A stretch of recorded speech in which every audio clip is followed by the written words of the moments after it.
क्या आपने कभी सोचा है कि अगर दो सबसे शक्तिशाली देवता आमने सामने आ जाएं तो क्या होगा? दो ऐसे योद्धा जो अजय हैं, अपराजित हैं, अमर हैं। आज मैं आपको सुनाने जा रहा हूं वो कथा जिसमें हनुमान जी ने खुद भगवान शिव के त्रिशूल को तोड़ दिया था। हाँ, आपने बिल्कुल सही सुना। ये कहानी है राम भक्ति और शिव शक्ति के महासंग्राम की। ऐसा युद्ध जिसे देखकर देवता भी कांप उठे थे। तो बने रहिए, क्योंकि आगे जो होने वाला है वो अविश्वसनीय है। बात उस समय की है जब त्रेता युग समाप्त हो चुका था, रावण का वध हो चुका था, अयोध्या में राम राज्य की स्थापना हो चुकी थी। भगवान राम ने सोचा, अब समय आ गया है अश्वमेध यज्ञ करने का। ये यज्ञ सिर्फ एक रस्म नहीं थी, ये था सार्वभौम सम्राट बनने का प्रमाण। यज्ञ का घोड़ा छोड़ा गया, उसके साथ राम की विशाल सेना। घोड़ा जहाँ जाए निर्विरोध जाए या फिर युद्ध हो, घोड़ा चलता रहा।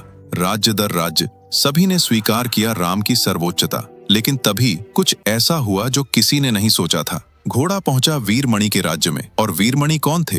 भगवान शिव के अनन्य भक्त, एक ऐसे राजा जो शिव के अलावा किसी को नहीं मानते थे। वीरमणि के पुत्र ने जब वो घोड़ा देखा तो उसने सोचा, ये कैसी अकड़ है, कैसा घमंड है, और उसने कर दिया वो काम। उसने पकड़ लिया अश्वमेध का घोड़ा। अब तो युद्ध निश्चित था। राम की सेना पहुंची। सबसे आगे थे शत्रुघ्न, राम के सबसे छोटे भाई। साथ में थे सुग्रीव, वानर सेना के राजा, और थे पुष्कल, भरत के वीर पुत्र। शत्रुघ्न ने ललकारा, वीरमणि घोड़ा छोड़ दो, ये प्रभु राम का यज्ञ है, इसमें बाधा मत डालो। लेकिन वीरमणि टस से मस नहीं हुए। उन्होंने कहा, मैं किसी राम को नहीं मानता, मेरे आराध्य हैं केवल महादेव, केवल शिव। और युद्ध शुरू हो गया। तलवारें खिंच गईं, धनुष तन गए और रणभूमि गूंज उठी युद्ध के नारों से। लेकिन वीरमणि जानते थे राम की सेना बहुत शक्तिशाली है। उनका क्या होगा, उनके राज्य का क्या होगा? तो उन्होंने की तपस्या, उन्होंने किया आह्वान, हे महादेव, हे भोलेनाथ, हे त्रिलोकीनाथ, मुझे बचाओ, मेरी रक्षा करो। और तभी आकाश में बदलाव आया। सूर्य छिप गया, अंधकार छा गया, तूफान उठा, बिजलियां कड़कने लगी, आकाश फट गया। काले धुएं के बीच से नीले प्रकाश के साथ प्रकट हुए वीरभद्र। 3 आंखें जलती हुई, हाथ में त्रिशूल चमकता हुआ, गले में वासुकी फुफकारते हुए। ये था शिव का सबसे विनाशकारी रूप। वीरभद्र की गर्जना से धरती कांप गई। मैं आ गया हूं, अब देखता हूं कौन मेरे भक्त को छूता है। और शुरू हुआ तांडव। वीरभद्र का त्रिशूल चला। 1 बार, 2 बार, 3 बार। राम की सेना के योद्धा गिरने लगे। सुग्रीव घायल हो गए, वानर सेना तितर बितर हो गई।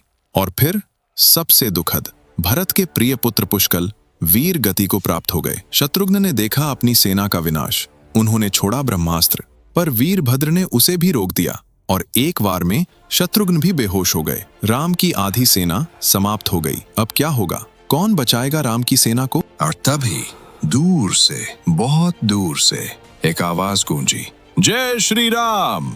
हवा में हलचल हुई, एक लाल छाया दिखी और फिर धरती पर उतरे पवन पुत्र हनुमान। हनुमान ने देखा चारों ओर अपने भाइयों के शरीर, अपने मित्रों का रक्त, अपनी सेना का विनाश। हनुमान की आंखों में आंसू आ गए, पर वो आंसू कमजोरी के नहीं थे, वो थे क्रोध के आंसू। उन्होंने देखा सामने वीरभद्र खड़े थे। हनुमान जानते थे ये कोई और नहीं, स्वयं महादेव है। एक तरफ थे उनके आराध्य शिव, दूसरी तरफ थे उनके प्रभु राम। क्या करे हनुमान, किसे चुने? लेकिन हनुमान का धर्म स्पष्ट था, प्रभु राम की सेना की रक्षा करना, यही उनका कर्तव्य था। हनुमान ने बढ़ाया अपना आकार। वो छोटे हनुमान से बन गए विशाल हनुमान। आकाश को छूने लगे। उन्होंने उठाया एक विशाल पर्वत शिखर और धड़ाम फेंक दिया शिव के रथ पर। रथ चकनाचूर हो गया, टुकड़े टुकड़े हो गया। पर ये क्या? शिव मुस्कुराए। उन्होंने कहा, अच्छा तो तुम हो पवन पुत्र, दिखाओ अपना बल। शिव ने फेंका अपना त्रिशूल, वो त्रिशूल जिसने असुरों का नाश किया, वो त्रिशूल जो अचूक है, वो त्रिशूल जो ब्रह्मांड को नष्ट कर सकता है। त्रिशूल आया, तेजी से घूमता हुआ, चमकता हुआ, और हनुमान ने दोनों हाथों से उसे पकड़ लिया। और फिर हनुमान ने त्रिशूल को तोड़ दिया, जैसे कोई तिनका तोड़ता है। शिव ने छोड़ा शक्ति अस्त्र, हनुमान की छाती पर लगा। हनुमान पीछे हटे, लेकिन गिरे नहीं। हनुमान ने गर्जना की, जय श्री राम, और उखाड़ लिया एक विशाल वृक्ष जड़ों समेत और मारा शिव की छाती पर। इतना शक्तिशाली वार था कि शिव भी पीछे हटे। उनके गले में लिपटे वासुकी नाग घबरा गए और भाग गए नागलोक। और तभी सब कुछ रुक गया, समय जैसे थम गया। शिव ने देखा हनुमान को गहराई से, उनकी आंखों में, उनकी आत्मा में, और उन्होंने देखा शुद्ध भक्ति, निस्वार्थ समर्पण, अटूट धर्म। शिव मुस्कुराए, उनका क्रोध शांत हो गया। उन्होंने कहा, हनुमान रुको, ये युद्ध व्यर्थ है। तुम धन्य हो, तुम्हारी भक्ति अतुलनीय है, तुम्हारा समर्पण अद्वितीय है। मैं प्रसन्न हूँ, मांगो वरदान। हनुमान ने हाथ जोड़े, आंखों में आंसू आ गए। उन्होंने कहा, हे महादेव, हे शंकर, मुझे कुछ नहीं चाहिए, बस मेरे भाइयों को जीवित करें, मेरे घायल योद्धाओं को स्वस्थ करें, पुष्कल को वापस लाएं। शिव ने कहा, तथास्तु, जाओ द्रोणागिरी पर्वत पर, वहां मिलेगी संजीवनी बूटी, वो सबको जीवित कर देगी। हनुमान उड़ चले द्रोणागिरी की ओर, और जब वो लौटे संजीवनी के साथ, तो एक चमत्कार हुआ। पुष्कल जीवित हो गए, शत्रुघ्न उठ बैठे, सभी घायल योद्धा स्वस्थ हो गए, जैसे कुछ हुआ ही नहीं। और तभी पहुंचे प्रभु राम। उन्होंने देखा शिव को, शिव ने देखा राम को, और दोनों मुस्कुराए।